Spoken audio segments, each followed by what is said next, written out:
परमात्मा को पाने तथा उसका वास्तविक लाभ प्राप्त करने के लिए पवित्र बाइबल में प्रमाण है कि प्रभु ने मनुष्य को अपना ही स्वरूप बनाया। 6 दिन में सृष्टि रचकर 7वें दिन विश्राम किया। कुरान शरीफ में प्रमाण है कि हजरत मोहम्मद को खुदा स्वयं कह रहे हैं कि मैंने तुम्हें उस परमात्मा की महिमा बताने के लिए भेजा है। वो परमात्मा कबीर है जिसने 6 दिन में सृष्टि रची तथा 7वें दिन तख्त पर जा विराजा। उसकी खबर किसी बाखबर से पूछ कर तो देखो। कृपया अवश्य सुनिए जगत गुरु तत्वदर्शी संत रामपाल जी महाराज के अमृत वचन।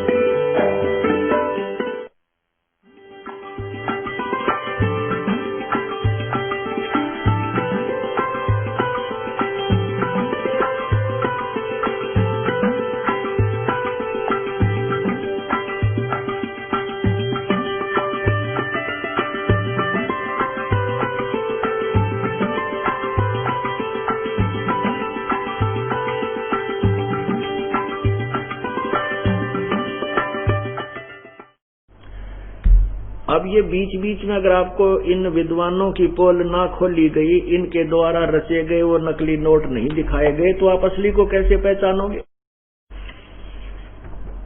और पहचान के बिना हम बच नहीं सकते इन धोखेबाजों से।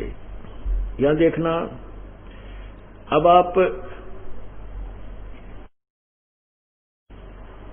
आपने सुना मन तो पावेगा अपना किया रे, भोगेगा अपना किया रे, मन तो पावेगा अपना किया रे,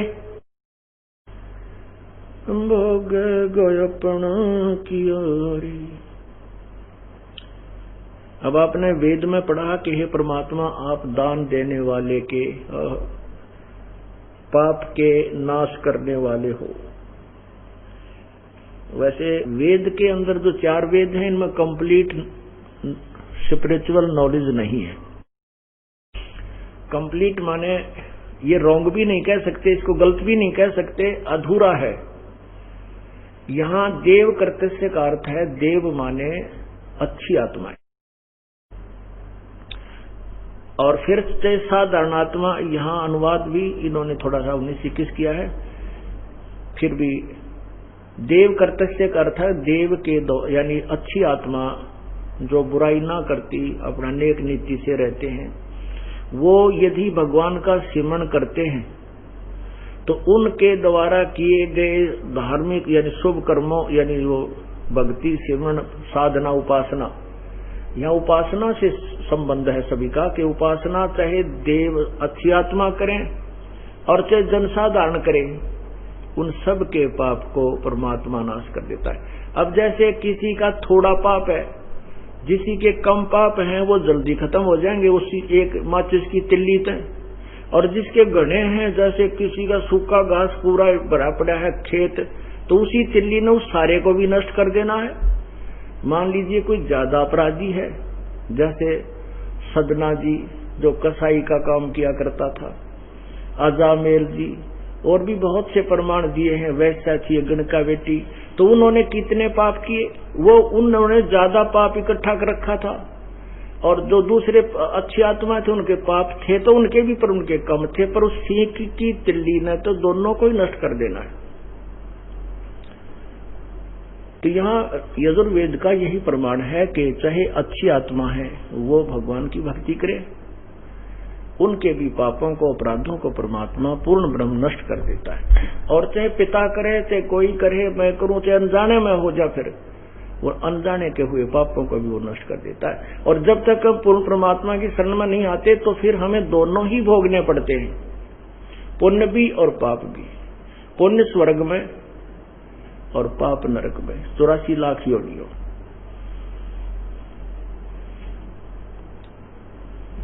आपने पढ़ा दुर्योधन और दुशासन को द्रौपदी चीर उतारे, दुर्योधन और दुशासन को द्रौपदी चीर उतारे, अंधे को पीन जई थी वो बढ़ गए अंत अपारे, मन तू पावेगा अपना किया रे, भोगेगा अपना किया रे। आगे फिर क्या है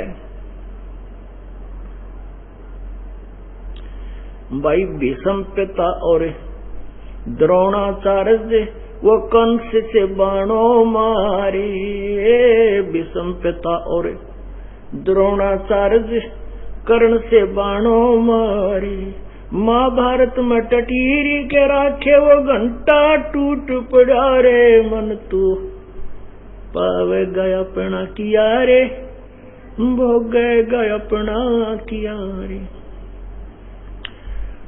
पुण्यात्मा आपको अभी बताया था उदाहरण कि आपका ना जाने कौन से पुण्य पिछले जन्म का कोई पुण्य था जिस कारण से आपको परमात्मा की प्राप्ति हो, परमात्मा का यह सच्चा मार्ग प्राप्त हुआ, आप सतलोक आश्रम में पहुंच पाए। अब जैसे हम पहले जो भी साधना किया करते थे उसको सही मानकर करते थे, क्योंकि हमें वही अच्छी लगती थी, उसमें हजारों लाखों लोग कर रहे थे,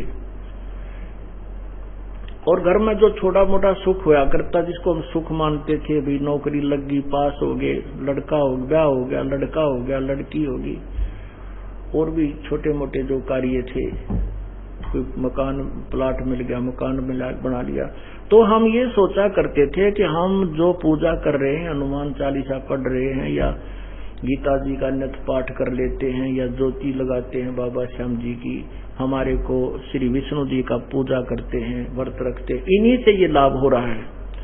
अब परमात्मा के इस रोशनी से, परमात्मा के इस तत्व ज्ञान से ये रोशनी हुई कि पता चला कि जो साधना हम कर रहे थे वो तो गीता जी अध्याय नंबर 16 के मंत्र 23 के अनुसार थी, वो तो शास्त्र विधि त्याग कर हमारी मनमानी पूजाएं थी, उनसे तो कोई भी लाभ हमें हो ही नहीं रहा था, ये तो पूर्व जन्म का लाभ था।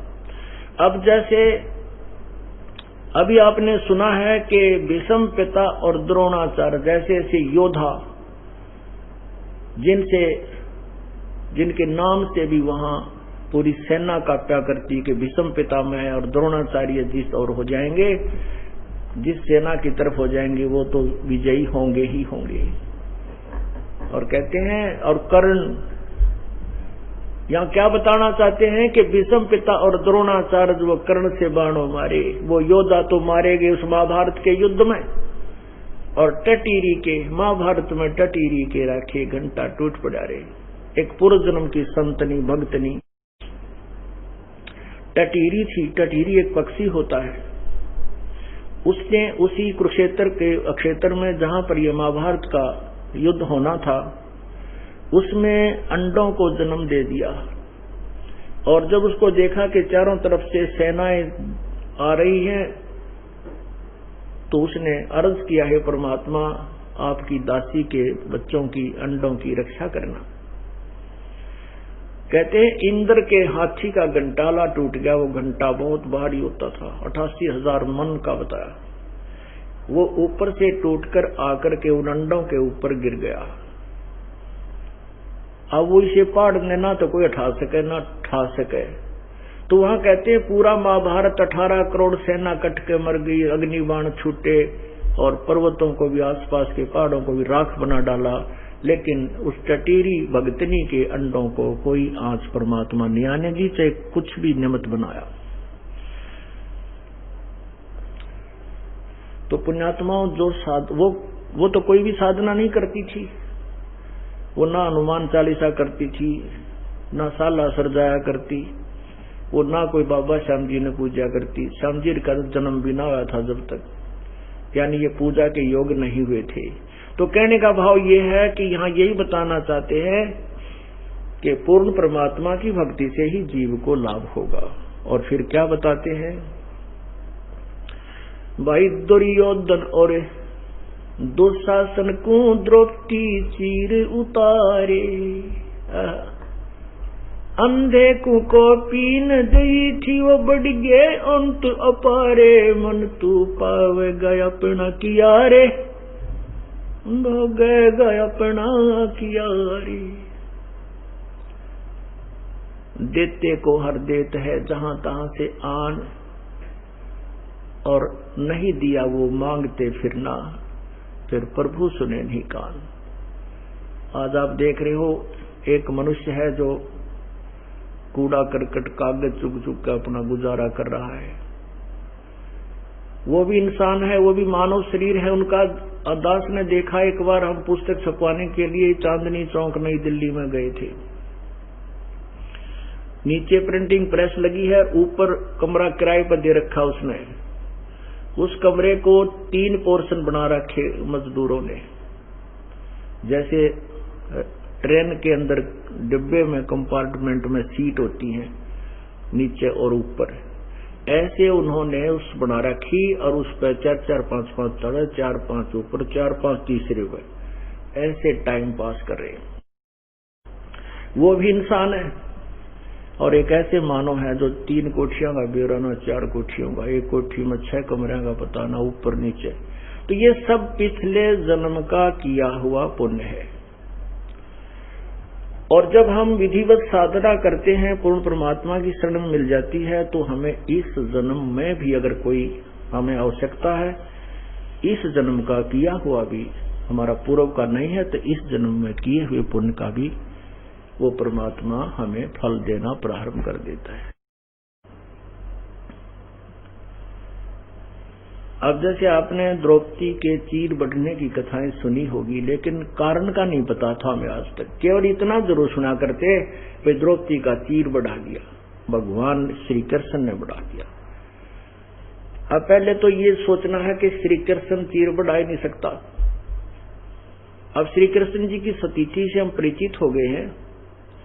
जैसा कि आपने शिव पुराण में पढ़ा कि जो सदाशिव यानी काल है, वो कहता है ब्रह्मा विष्णु को कि तुम अपने आप को भगवान मान बैठे, ये तुम्हारी बड़ी नालायकी है, तुम भगवान नहीं हो, तुम ईश नहीं हो, तुम मालिक नहीं हो,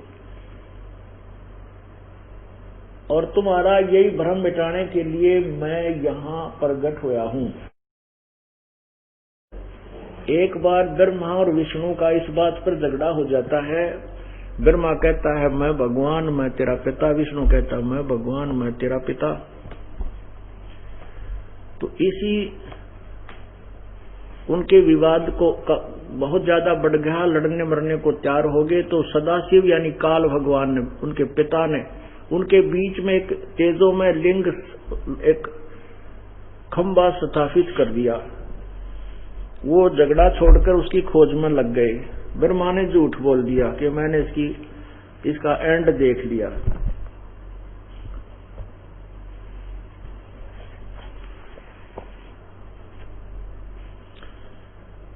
तो उसका एक सिर काट दिया। 5 सिर थे ब्रह्मा जी के।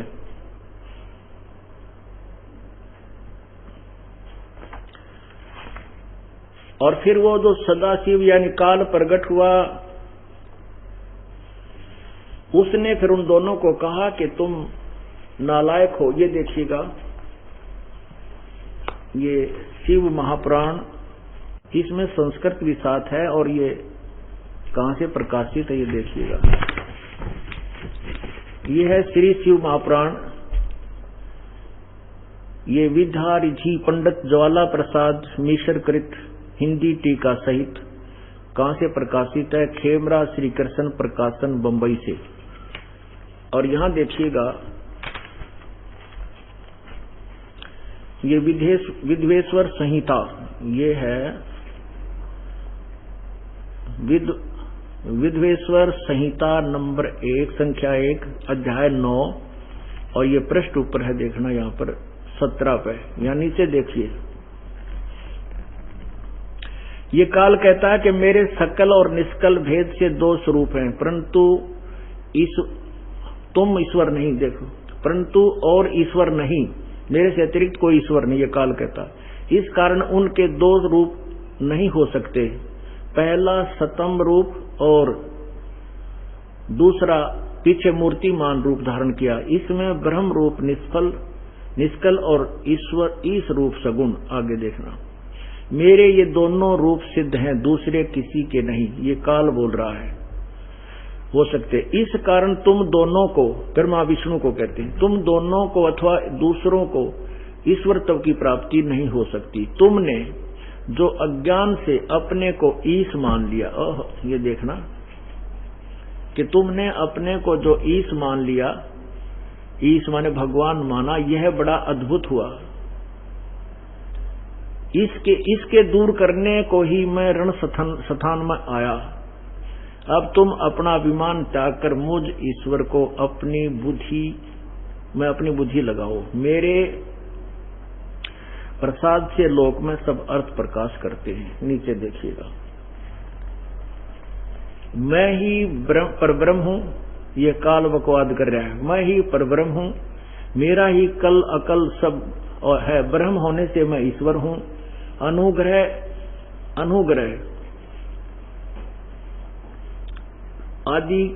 अधिक ही मेरा कर्तव्य है।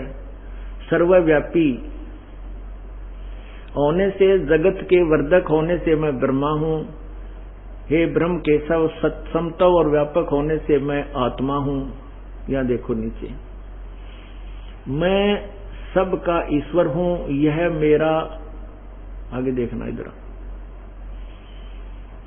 मेरे सिवा किसी दूसरे का नहीं है। प्रथम तो ब्रह्म तत्व ज्ञान के निमित्त निष्कल ब्रह्म रूप प्रारब्ध हुआ। ये देखो, ये प्रश्न नंबर 18 पे क्या कहा है, पुत्रो, ब्रह्मा विष्णु महेश को। नीचे देखो, हे पुत्रो, यह कर्त यानी ब्रह्मा को उत्पत्ति, विष्णु को पालन, यह कर्त आपने तप से प्राप्त किया है, जो कि सृष्टि की उत्पत्ति और पालन कहा है। सो मैंने प्रसन्न होकर तुम्हें दिया है। इसी प्रकार से दूसरे दो कर्त, रुद्र और महेश, यानी बोलने वाला इन ब्रह्मा विष्णु महेश से कोई दूसरा है, फोर्थ है, चौथा है, महेश को प्रदान किए हैं। परंतु अनुग्रह कर्तव्य कोई भी पाने को समर्थ नहीं है। अनुग्रह, अब देखो, जो दास सिद्ध करना चाहता है कि हम मानते रहे हैं कि विष्णु जी ने, कृष्ण जी ने द्रौपदी का चीर बढ़ा दिया, तो यहां लिखा है कि अनुग्रह माने तुम किसी पर रहम नहीं कर सकते, तुम नहीं कर सकते। ये तो काल कहता है, मैं करता हूं। और सप्तम वेद से आपको पता चला, जैसे गीता जी अध्याय नंबर 15 के श्लोक 16 और 17 में स्पष्ट किया है कि क्षर पुरुष और अक्षर पुरुष ये दो भगवान हैं। और वास्तव में 17 में स्पष्ट किया कि इन दोनों से अन्य ही परमात्मा श्रेष्ठ है, वही परमात्मा कहलाता है, वही तीनों लोकों में प्रवेश करके सबका धारण पोषण करता है, वो अव्यय ईश्वर है, वही अविनाशी परमात्मा है।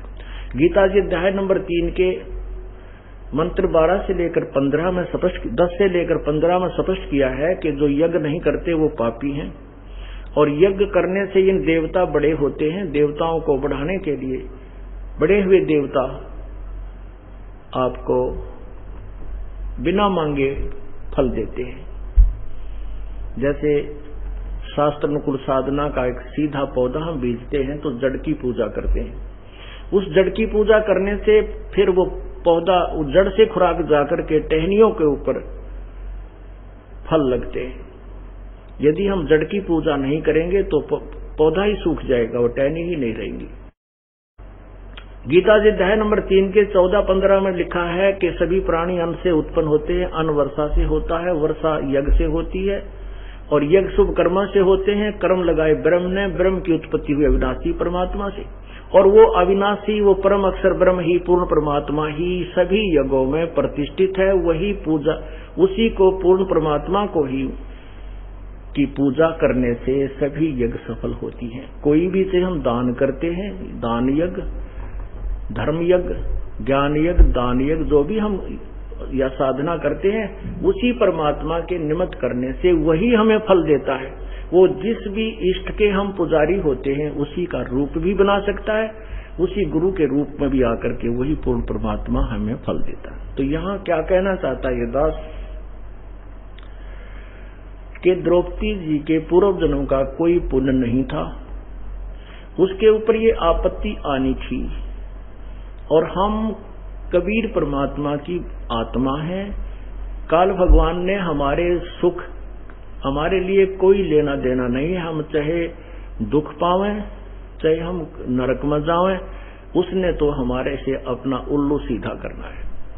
और हमारे जो पिताजी, हमारे पिता हैं, उन्हीं की आत्मा को ठेस पहुंचती है कि मेरी ये प्यारी आत्मा आगे जाकर के कैसे कष्ट पाएगी, कैसे दुख होगी, इसको कहाँ कैसे सुख दिया जा सकता है।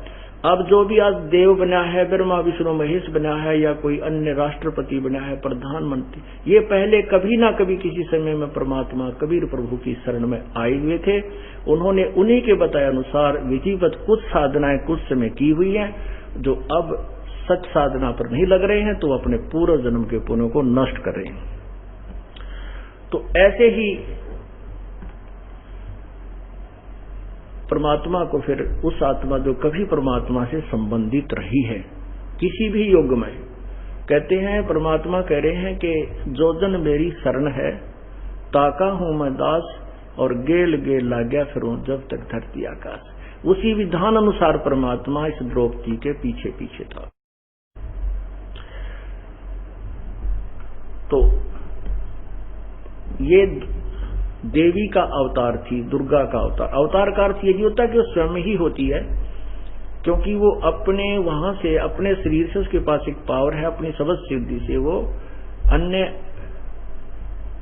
आत्मा प्रकट करके और भेज देती है। तो ये द्रौपदी वाली आत्मा परमात्मा की शरण में रही थी, जिस कारण से प्रभु को मालूम था कि इसके ऊपर आपत्ति आएंगी। इनकी हिस्ट्री, इसके जीवन हिस्ट्री में ऐसा लिखा है, तो प्रभु ने स्वयं ही लीला की।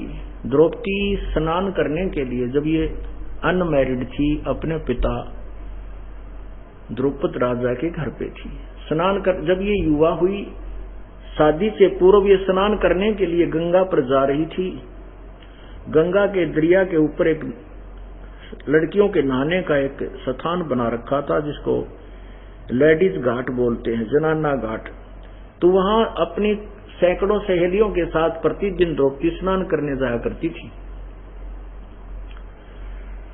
एक दिन सुबह सुबह ये पहुंची तो वहां एक अंधा महात्मा, एक सूरदास, केवल एक लंगोट से उसके तन पर था, दूसरा कोई वस्त्र उसके पास नहीं था। वो स्नान कर रहा था गंगा में। स्नान करते समय उस भक्त की, उस संत की वो कौपीन जो लंगोट बांध रखा था, वो उसकी वो डोरी टूट जाने से जल में बह गई, वो निवस्त्र हो गया। उधर से लड़कियों की आवाज सुनाई दी, क्योंकि लड़कियां जा रही थी, बोलती बतलाती, कोई चर्चा कर रही थी। सैकड़ों लड़कियों की आवाज दूर से सुनाई देती है, तो और गहरे जल में चला गया।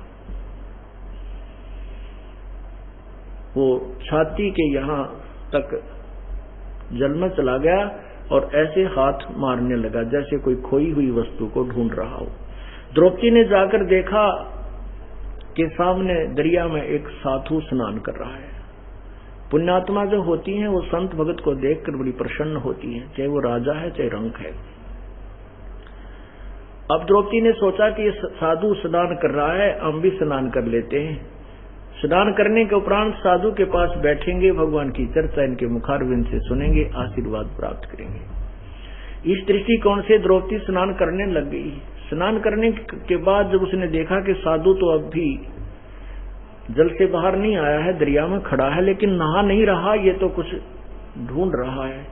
द्रौपदी ने अपने विचारधारा से सोचा कि महात्मा के पास बाहर भी कोई वस्त्र नजर नहीं आ रहा, और द्रौपदी ने अपने ध्यान पूर्वक देखा तो देखा कि महात्मा निवस्त्र और लज्जा के मारे बाहर नहीं आ रहा है। तो लड़की ने, इसको साधु संत और पूर्व जन्म के संस्कार बताए जाते हैं, जो आओ देखता ना ताओ देखता, और अपने समर्पण करते समय, दान करते समय अग्रम मग्रम नहीं होती। तो उसने क्या देखा कि कोई वस्त्र उस लड़की के पास नहीं था, साड़ी थी। एक नहाकर पहनने के लिए ले गई थी, एक वो पहन रखी थी। तो उसने अपनी साड़ी जो बांधने के लिए नहाने के बाद लेकर गई थी, उसी में से एक गट यानी 8-9 इंच एक बिलात का कपड़ा ऐसे फाड़ा और जल में बहा दिया। वो साधु क्योंकि उसको दिखाई नहीं दे रहा था, उसके साथ से दूर से निकल गया, महात्मा के हाथ नहीं लगा। ऐसे उस लड़की ने 7-8 बार कपड़ा फाड़ा और उसमें फाड़ फाड़ के पानी में डालती रही। अब साधु के हाथ नहीं लगा और आधे से ज्यादा साड़ी जो है लड़की ने फाड़ करके जल में डाल दी। तो उसने सोचा कि ये ऐसे बात नहीं बनेगी, महात्मा नेत्रहीन है। तो उसने एक लंबी लकड़ी ढूंढी जंगल तक और उसके ऊपर फिर एक बिलात और 8-9 इंच का टुकड़ा फाड़ कर उसके लपेटा देकर और लंबी लाठी करके महात्मा के जो हाथ लगा रहा था, ऐसे ऐसे कर रहा था, उसके आगे कर दी। तो जो ही उस साधु के हाथ लगा वो कपड़ा, उसने तुरंत उसको पकड़ लिया और शुक्र मनाया, जैसे लीला करते हैं कि परमात्मा तेरा भला हो। बड़ा मापे का यानी बिल्कुल जितना चाहिए था उतना वस्त्र भेज दिया। फिर उस साधु ने देखा हाथों से कि ये तो भाई आम कपड़ा नहीं, किसी बेटी बहन का साड़ी का वो सुंदर तीर है। तब उसने पता लगा कोई बेटी आसपास खड़ी है और उसी ने ही ये तेरे को सहयोग दिया। तब उसने आशीर्वाद दिया कि बेटी भगवान करे, पर आज तने मेरा पर्दा रखा है, भगवान करे तेरी इज्जत भगवान बचावे और तने गणाए दे। कहते साधु वचन पलटे नहीं, चाहे पलट जावे ब्रह्मांड। और वो साधु कौन थे? कहते 100 छल छिद्र मैं करूं अपने जन के काज। वो कबीर परमात्मा स्वयं ही ना जाने किस रूप में कहां प्रकट होकर के अपने पुण्यात्मा की आपत्ति को टालने की व्यवस्था बना जाता है। अब लड़की तो आ गई, उसने को नहीं जान रहा कब के, क्योंकि वो तो राजा की लड़की थी और भी दान बहुत कराया करती, पर वो दान ठीक ठिकाने का था। कहते हैं कुपात्र को दिया हुआ दान फलता नहीं, सुपात्र को दिया हुआ फलता है।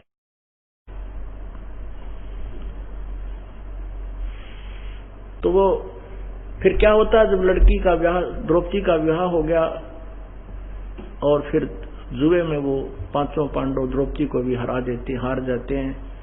उस समय दुशासन और दुर्योधन दोनों ही कुपित होकर के द्रौपदी को भरी सभा में नंगा करने की चेष्टा करते हैं। और वहां पर भीष्म पितामह, द्रोणाचार्य, कर्ण जैसे विद्वान भी बैठे, विदुर जी भी बैठे, 5 पांडव भी बैठे और दुर्योधन की तो वो सैकड़ों की सेना बैठी थी। अब द्रौपदी को पकड़कर जब लाने लगे महल से, तो बांदी ने कहा कि द्रौपदी आपको जुए में हार चुके हैं पांडव, और आज दुर्योधन तुझे नंगा करेगा सभा में। और वहां भीष्म पितामह, द्रोणाचार्य, कर्ण जी और सब बैठे हैं, तेरी बेइज्जती करेंगे। द्रौपदी ने कहा कि बावली ऐसे कभी हो सकता है जहां भीष्म पितामह जैसे महापुरुष बैठे, ऐसा आज तक कहीं हुआ है? ऐसा सभा में ऐसा हुआ हो? है क्यों झूठ बोलती है, चुप रहे। इतने में दुशासन चला गया और उसके केस पकड़ के, बाढ़ जो खुले छोड़ रखे थे वो पकड़ के केस और बाहर घसीट के ले आया। सभा में देखा कि 5 पांडव बैठे हैं और द्रौपदी ने उनकी तरफ याचना करनी चाहिए रक्षा के लिए, लेकिन 5 ने नीची गर्दन कर ली, क्योंकि वो हार चुके थे, बंध चुके थे जुबान से, मर्यादा से। फिर उसने भीष्म पितामह, द्रोणाचार्य और कर्ण से पुकार की कि मेरी रक्षा करो। उन तीनों ने भी कुछ भी जवाब नहीं दिया। विदुर खड़ा हुआ, विदुर ने कहा, अरे नालायकों क्या कर रहे हो तुम? अपनी इज्जत आप ही उतार रहे हो, पांडव और कौरवों की इज्जत में कोई तुम अंतर समझते हो? कहते हैं दुशासन ने अपने चाचा विदुर को थप्पड़ मारा और वो वहां से निकल गया। पुण्यात्माओं, ये कुछ इन कहानियों कथाओं से हमें बहुत कुछ शिक्षा ग्रहण करनी होती है और उसके बाद फिर उन पर हमने अमल करना है। ये बातें कहन सुन की नहीं, ये कर पाड़ने की। तो उसमें क्या होता है कि द्रौपदी ने देखा कि ये तो सब बंधे हुए हैं, कोई हार गया जीत में, और वो ब्रह्मा ये क्या नाम विषम पितामह द्रोणाचार्य और कर्ण ये दुशासन के दुर्योधन के अन्न खा के उसके पक्ष में उनकी जुबान बंद होगी, क्योंकि उनकी सेवा के वश हो गए। तो परमात्मा कहते बंधे से बंधा मिले वो छूटे कौन उपाय, और कर बंदगी निर्बंध की जो पल में ले छुड़ाए। अब बंधे से बंधा हुआ प्रार्थना करता जैसे चार आदमी खंभे तो बांध रखे पीछे नाथ, और वो आपस में कहते हैं तू मुझे खोल दे, वो कहे तू मुझे खोल दे। नहीं, जो खुला हुआ व्यक्ति है उससे प्रार्थना करो, वो चारों को सभी को खोल देगा।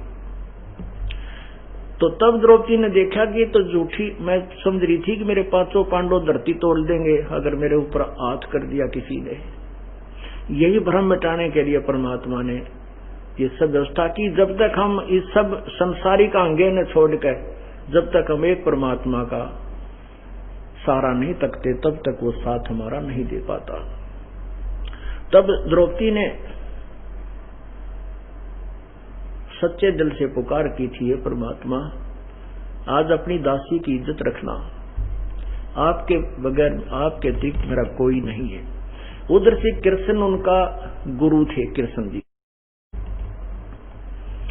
धार्मिक गुरु थे। अब गुरु के माध्यम से पुकार की जाती है, लाभ पूर्ण परमात्मा ही आकर देता है। उसी समय श्री कृष्ण भगवान अपने घर पे अपनी पत्नी रुक्मणी के साथ शतरंज खेल रहा था। शतरंज में ऐसे पासे डालकर कुछ बोलना होता है, कच्चे 12 पक्के 18, तो ऐसे पासे तो डाल दिए उधर से, क्योंकि यहां से पुकार गई धर्मराज के दरबार में। आपत्ति आने पर सभी प्रार्थना करते हैं। हर इंसान भगवान को से प्रार्थना करता है, रोता है, तो उसकी पुकार जाती है दरबार में, धर्मराज के दरबार में, और वहां आपकी वो फाइल खुल जाती है कंप्यूटर की तरह। जैसे वहां पर देखा जाता है इसका कोई पुण्य है तो उसके प्रतिफल में उसको वो पूर्ण परमात्मा आकर के राहत देता है। यदि वहां कोई पुण्य नहीं है तो नहीं कर सकता, वो पुण्य परमात्मा नहीं लाभ देता। तो ऐसे ही जैसे टटीरी की पुकार गई थी, वहां कंप्यूटर में देखा तो उसके पुण्य थे, उस कारण से सुरक्षा हुई। और बहुत ना जाने कितनी द्रौपदी की पुकार गई तो उसकी रक्षा हुई, और ना जाने कितनी बहन बेटियों की इज्जतें लूटी जाती हैं, कोई पुकार नहीं सुनी जाती, क्योंकि उनके पूर्व जन्म के और इस जन्म के कोई संस्कार शोभन के साथ नहीं है। तो उधर से पुकार वहां पहुंची तो वहां देखा धर्मराज ने कि इसको तो ना जाने कितना दिया जा सकता है, ऐसा पुण्य इस लड़की ने किया हुआ है उस आत्मा ने। तो वहां से वो रिफ्लेक्ट होकर के उस गुरु यानी श्री कृष्ण के अंदर आई। श्री कृष्ण ने ऐसे हाथ, ऑटोमेटिक उस पावर परमात्मा की पावर से ऐसे हाथ हो गया और कहा अनंत। अब वो शक्ति कहां से बोली? कबीर परमात्मा, उस पूर्ण ब्रह्म की शक्ति ने वहां आप ही आशीर्वाद रूप में वहां से आवाज लगाई और सूक्ष्म रूप धारण करके वो परमात्मा फिर द्रौपदी के पास पहुंचा। सेकंडों के अंदर हो जाता है ये काम परमात्मा का। जब जो उन्होंने ऐसे करके पासे डालकर एकदम जैसे आकड़ जाग रहे हैं भूत, देखा उन्हें भूत जिन माँ वो एकदम बात ठीक करते करते न्यू हो जाएंगे, ऐसे श्री कृष्ण को नहीं मालूम तू क्या हो रहा तेरे साथ, वो तो न्यू हो गया एकदम। जब रुक्मणी ने पूछा कि ये अनंत कैसे कहा, ये बोल क्या किस लिए पासे डाले, 12 है 18 है, क्या बोलना चाहता है? तब वहां से कहते रुक्मणी कर पकड़ा मुस्काई, हाथ पकड़ के मुस्कुराने लगी, कहने लगी अनंत कहा मोकू समझाई। कहते दुशासन को द्रौपदी पकड़ी हमरी भक्त सकल में सिकरी। यहाँ कौन पावर बोल रही थी? वो परम पावर बोल रही थी श्री कृष्ण में। जो मेरी भक्त पिछोड़ी हुई तो हमरा नाम न लेवे कोई, चंदे ही से पासा डारी पहुंचे सूक्ष्म रूप मुरारी। वो तो वहां खेल रहे हैं और सूक्ष्म रूप में वो मुरारी अर्थात सब पापों के विनाश, शत्रु सब विघ्नों के विनाश करने वाले पूर्ण परमात्मा वहां द्रौपदी के पास पहुंचे। खेचत खेचत खेच कसीसा सिर पर बैठे हैं जगदीशा, द्रौपसुता के चीर बढ़ाए शंख शंखों पार नहीं पाए। द्रौपसुता को दिन ने लीर माने एक कातर दी थी, एक छोटा सा टुकड़ा दिया था। द्रौपसुता को दिन ने लीर जाके अंत बढ़ाए चीर। अब वही परमात्मा कुछ देर के बाद वही श्री कृष्ण रूप में प्रकट हो गया। जब दुशासन खींच खींच कर थक लिए, छोड़ दिया, नहीं उसको पार बसाई और तीर नहीं समाप्त हुआ, फिर द्रौपदी अपने महल में चली गई। परमात्मा पूर्ण ब्रह्म उसी श्री कृष्ण रूप में वहां प्रकट हुए। तब द्रौपदी ने पूछा, हे भगवान, ऐसा तो मैंने कोई कर्म नहीं किया था, ये कौन से पुण्य का, क्योंकि पुण्यात्मा अपने उसकी सुई वहीं जाती है कि मेरा ऐसा कौन सा पुण्य था जो मुझे ऐसा फल मिला। तब उस परमेश्वर ने बताया कि बेटी, तूने एक समय जब तू कंवारी थी उस समय आपने एक महापुरुष को, संत को एक छोटा सा टुकड़ा दिया था लीर का, वो फिल्म चला दी परमात्मा ने, वो पिछली याद आ गई उस लड़की को कि एक। तब उसने विचार किया कि परमात्मा ने कहा कि तूने जो एक साड़ी का टुकड़ा दिया था उस महापुरुष को, उसके उस दान के स्वरूप आपको आज इतना कपड़ा देना पड़ा प्रभु ने। तब द्रौपदी कहती है, ध्यान आया, हो वो तो मैंने इतना कपड़ा दिया था, एक साड़ी भी कोई बड़ी बात नहीं है, इतना दुशासन जैसे महापुरुष वो विद्वान और पहलवान बन रहा था और ढेर लाग गया साड़ी का 2-3 जगह और फिर भी समाप्त नहीं हुआ। तब द्रौपदी कहती है, परमात्मा, जब मुझे पहले बेरा होता इस बात का कि इसे महापुरुष को इतना दान करने तो इतना ढेर लग जाता है, तो अगर मुझे पहले पता होता कि एक तीर के कारण मेरे हो गए तीर अपार, और जब मुझे पहले पता होता मैं सर्वस्व देती वार उस परम पिता के लिए। तो पुण्यात्माओं, इसी कारण से गरीबदास जी कहते हैं, ऊंची थलियां खेती वो मैं भूल रहे निज डेरे नू, गरीबदास ये वक्त जाता रो गए इस पैरे। बोलो सतगुरुदेव। कर जोरूं विनती करूं, धरूं चरण पर शीस, गुरु राम देवानंद जी महाराज ने दियो नाम बख्शीस। कोटि कोटि सिजदा करूं, कोटि कोटि प्रणाम, चरण कमल में राखियो, मैं बंदी जाम गुनाह। कबीर गुरु जी मिलेंगे, पूछेंगे कुशलात,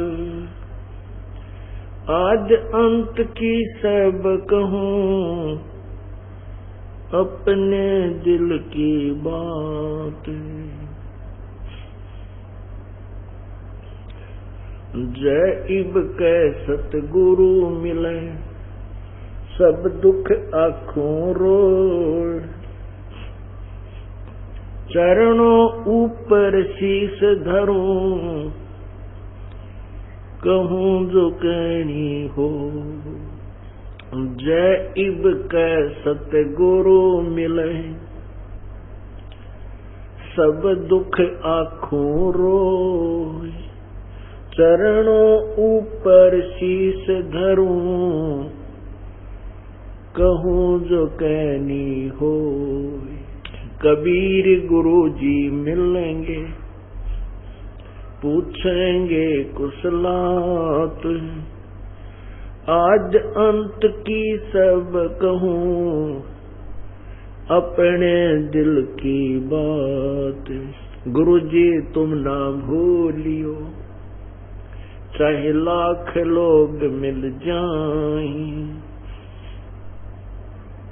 हमसे तुमको बहुत हैं, तुमसे हमको नहीं। तुम्हारे विसारे क्या बने, मैं किसकी शरण में जाऊं। शिव विरंच मुनि नारदो, तिनके हृदय न समाऊं। अब गुण किए तो बहुत किए, अब गुण किए तो बहुत किए, करत न मनिहार।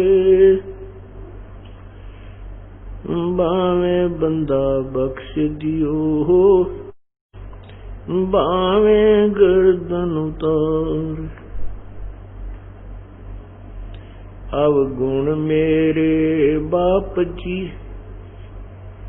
बख्शो गरीब निवाजे।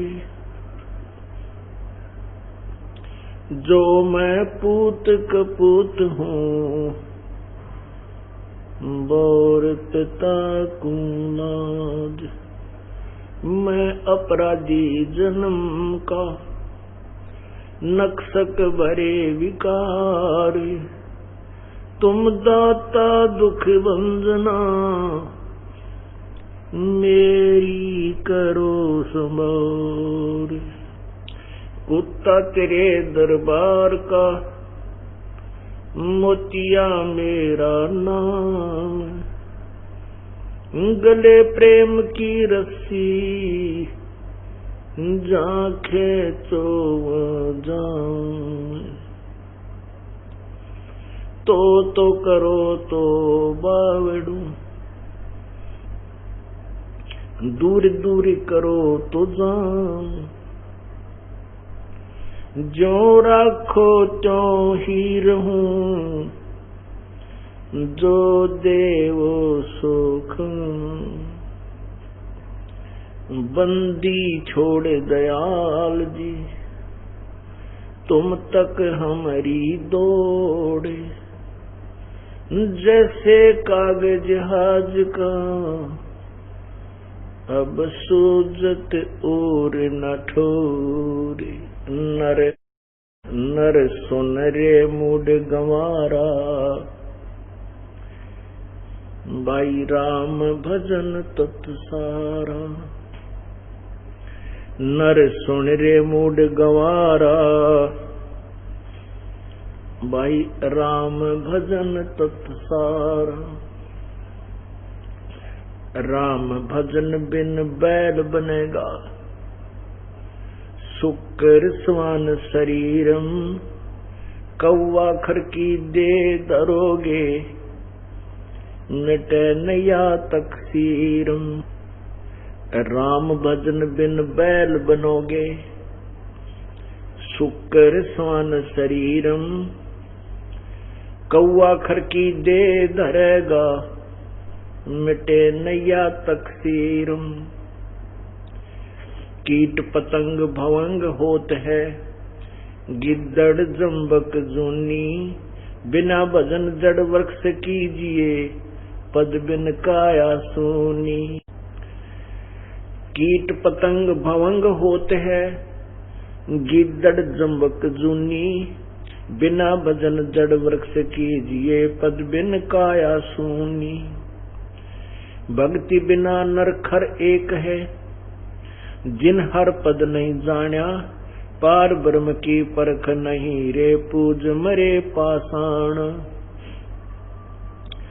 सथावर जंगम मैं जगदीशम, व्यापक पूर्ण ब्रह्म बिनानी। निरालंब न्यारा नहीं दर्शे, ये भुगते चारों खानी। तोल न मोल वजन नहीं आवे, अस्थिर आनंद रूपम। घटमठ में तत् से तीनारा, वो सोहम सत्य स्वरूपम। भाई बादल छा ओस का पानी। तेरा यो उन्माना, आठ पटन कृत्रिम सब झूठा। ये सृंचक सुख लपटान। नर आकार निर्भय निर्वाणी, सुरत नृत नृतावे। आत्म राम अतीत पुरुष को, गरीब दासियों पावे।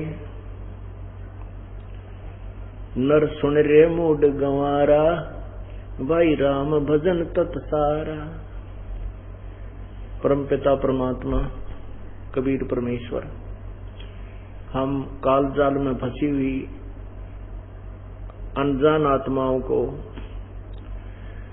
अपने यथार्थ स्थान सतलोक की जानकारी कराने के लिए आते हैं, और फिर अपनी प्यारी आत्माओं को अपना निज स्थान सतलोक कुछ एक आत्माओं को दिखाते हैं, फिर उनको वापस संसार में छोड़ देते हैं, ताकि वो आने वाले भक्ति युग में, भक्ति समय में, अब ये भक्ति समय चल रहा है, इसके लिए परमात्मा अपने गवाह बनाकर छोड़ गए थे, जिनमें से आदरणीय धर्मदास साहिब जी, आदरणीय मलुकदास साहिब जी, आदरणीय दादू साहिब जी, आदरणीय नानक साहिब जी, आदरणीय घीसा साहिब जी, आदरणीय गरीबदास साहिब जी। उन आधा दर्जन गवाहों में से आदरणीय गरीबदास साहिब जी की अमृतवाणी अर्थात आंखों देखा सतलोक का विवरण और परमात्मा पूर्ण ब्रह्म कबीर परमेश्वर की महिमा उनके द्वारा दिया वो सवसंवेद, उसी ज्ञान को गरीबदास साहिब जी ने अपने मुखारविंद से परमात्मा के दिए हुए ज्ञान को उच्चारण किया है, वही लिपिबद्ध किया हुआ वो दास आपको सुना रहा है। इसमें क्या बता रहे हैं? नर सुन रे मूड गंवारा, भाई राम भजन तत्सारा। परमात्मा, राम माने भगवान, प्रभु पूर्ण परमात्मा, उस पूर्ण परमात्मा की भक्ति करना ही इस मनुष्य जीवन का निष्कर्ष है, तत्व है, सार है। कबीर मानुष जन्म पाय कर जो नहीं रटे हरि नाम, जैसे कुआ जल बिना फिर बनवायो क्या काम। परमात्मा कबीर परमेश्वर जी अपनी अमृतवाणी में कहते हैं, यदि मनुष्य शरीर प्राप्त करने के उपरांत यदि हम परमात्मा की भक्ति नहीं करते हैं तो हमारा ये मनुष्य शरीर ऐसा है जैसे जिस कुएं में जल ना हो।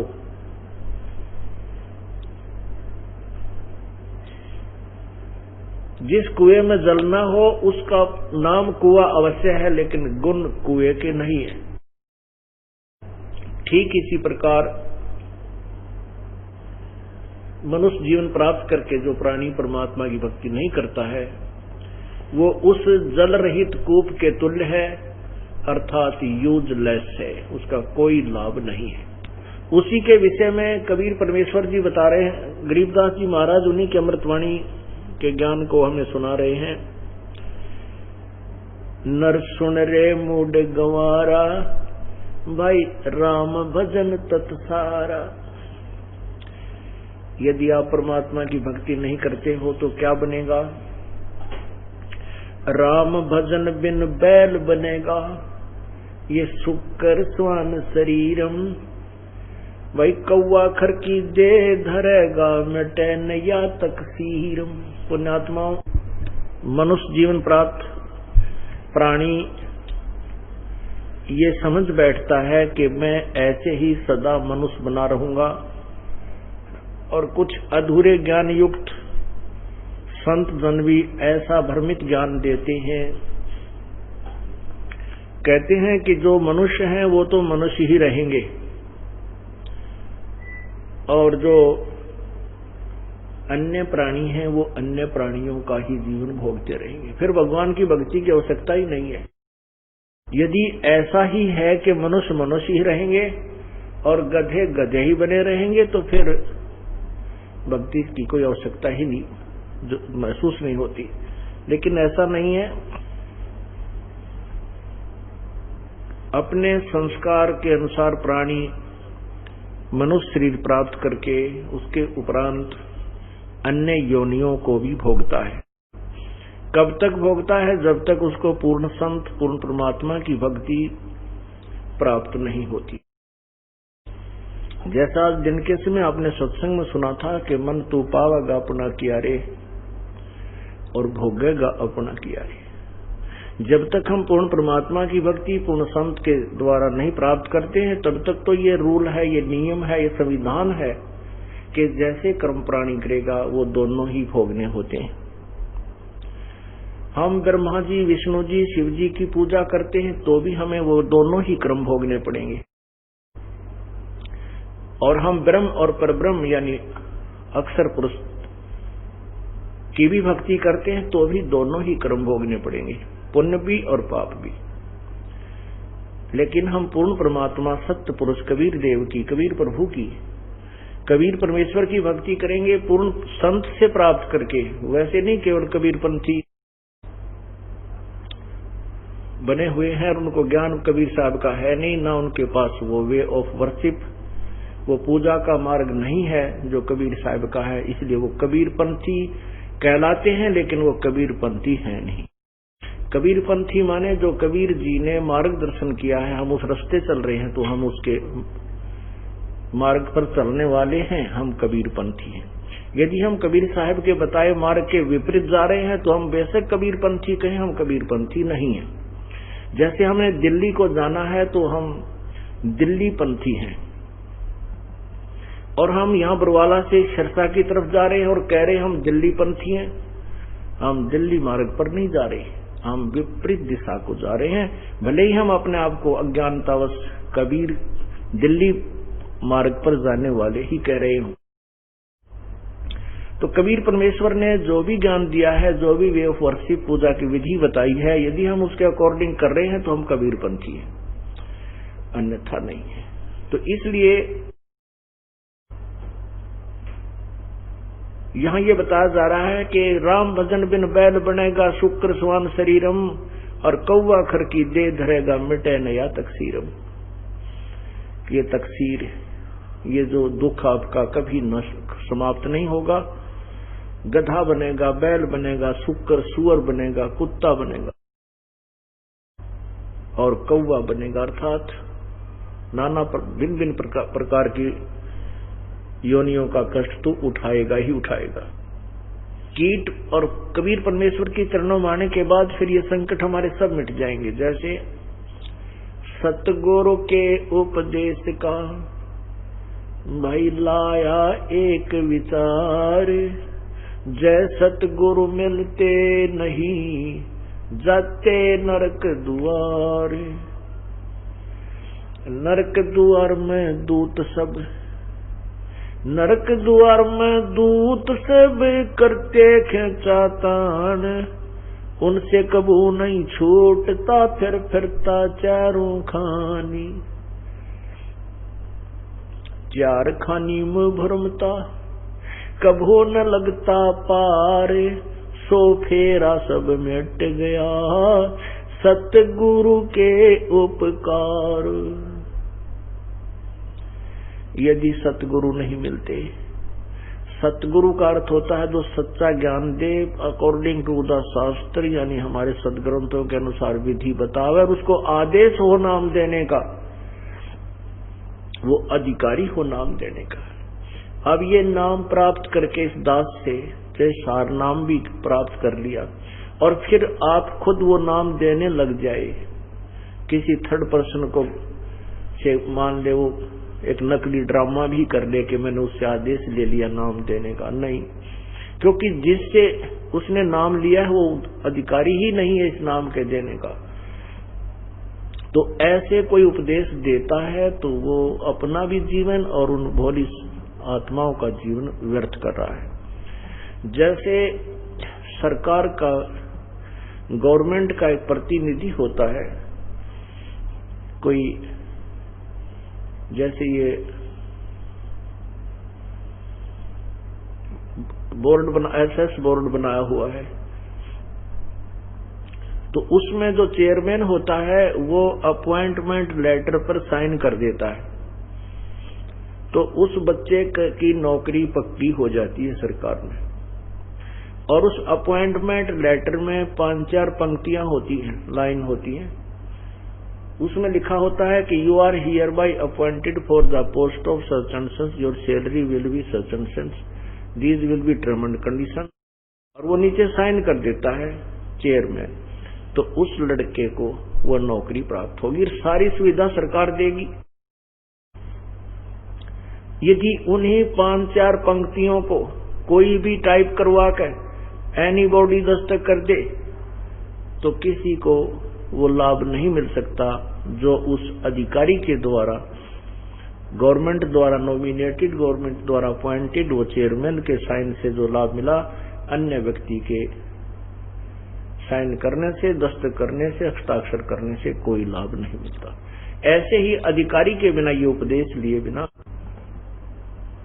वो कोई लाभ नहीं करेगा, क्योंकि काल तो अपने दूत बीच में फंसाएगा एक आधा। उसको तो आग लगी हुई है, काल को तो ये चिंता बन गई है कि तो तेरा बाग उजड़ेगा। और ये परमेश्वर का संदेश वाहक आकर के ये यथार्थ ज्ञान बता रहा है, और जब इन प्राणियों को ये पता लग जाएगा तो सभी के सभी परमात्मा की शरण में पहुंच जाएंगे। यही कारण है कि पीछे कितना बड़ा बवंडर बनवा दिया इस काल ने ही, उन काल के दूतों को श्रृंगार दिया, प्रेरित किया, और इस दास के बारे में झूठी अफवाहें फैलाकर मार बेगन तार दिया। तो काल को चिंता होगी है कि ईव तेरी बात बिगड़ेगी। जो आज तक झूठा संदेशा भिजवा रखा था जनता में, अब ये पोल खुल रही है। तो जिस कारण से उसने ये सब कहानी बिगड़वाने की चेष्टा की, लेकिन समर्थ का सरना गहो रंग होरी हो, कभू न हो एकाज राम रंग होरी हो। समर्थ की ओट में बैठे हैं हम, उस पूर्ण पुरुष की आड़ में, उसकी पूर्ण पुरुष की शरण में हम बैठे हैं।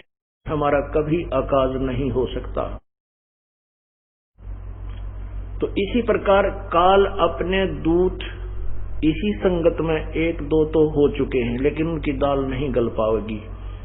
जनता बहुत सियानी बना दी हमने, अपने श्रद्धालुओं को तोते की तरह रटा दिया है ये ज्ञान। अब उन दुष्ट आत्माओं से औरों को भी बचाएंगे और आप भी दूर रहेंगे। उसके लिए परमात्मा कहते हैं, संगत माही कुसंगत उपजै, जैसे वन में बांस, आपा घिस घिस आग लगा दे, करे बनखंड का भी नाश। संगत माही कुसंगत उपज, संगत में कुसंगत, जैसे वन के अंदर, वन में बांस होता है, बांस बम्बू,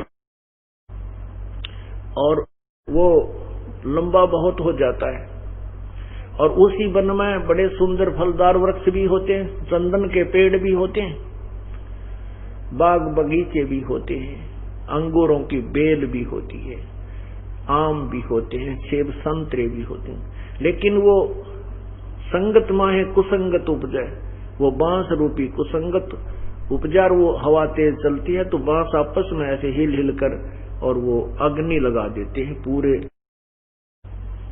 जंगल को भस्म कर डालते हैं। आप तो जलते ही हैं और पूरे जंगल को ही नष्ट कर देते हैं। दावा नल भड़क जाती है, वो सारे जंगल को नष्ट कर देती है। इसी प्रकार संगत के अंदर से ही कुछ एक दुष्ट आत्माएं, हो सकता है ये नाम आप भी देने लग जाएं, वो पाप के भागी और अपने सिर पे भार रखेंगे। उसके लिए बता रहे हैं कि संगत माए कुसंगत उपजा, जैसे वन में बांस और आपा घिस घिस आग लगा दे, करे बनखंड का भी नाश। तो वो काल के दूत होंगे जो ऐसी नई चाल चलेंगे, वो चलते ही रहेंगे। लेकिन अब तो समय आ गया है, परमात्मा का ज्ञान पूरे विश्व में फैलेगा। तो जब तक हम पूर्ण परमात्मा की शरण में नहीं आते, तब तक तो हमें प्रत्येक जूनी भोगनी पड़ती है। उसके लिए कहा कि सतगुरु के उपदेश का, यानी पूर्ण तत्वदर्शी संत, पूर्ण संत की शरण में आकर उसे नाम लेने के उपरांत अब विचार किया कि जय सतगुरु मिलते नहीं। सतगुरु के उपदेश का लाया एक विचार, जय सतगुरु मिलते नहीं तो जाते नरक द्वार। ओए होए, नरक द्वार में दूत सब करते खेचा तान, उनसे कभू न छूटता फिर फिरता चारों खानी। चार खानी कहते हैं, ये चार प्रकार से जीव की उत्पत्ति होती है, जैसे अंडरज, जेरज, सप्तज और उद्वज। ऐसे ये चार प्रकार से जीव उत्पन्न होते हैं। जैसे अंडे से उत्पन्न होने वालों को अंडज, जेर में उत्पन्न होने वालों को जेरज, जैसे मनुष्य है, पशु हैं, ये जेर में उत्पन्न होते हैं। ऐसे इनकी चार वैरायटी बनाई है। तो इन चार वैरायटी से 84 लाख योनियां बन जाती हैं जीवों की, जो है ये शरीर बनते हैं। परमात्मा हमें आप ही बताते हैं कि तुम्हारे साथ या बनती जय सतगुरु ना मिलते थे। जय सतगुरु मिलते नहीं,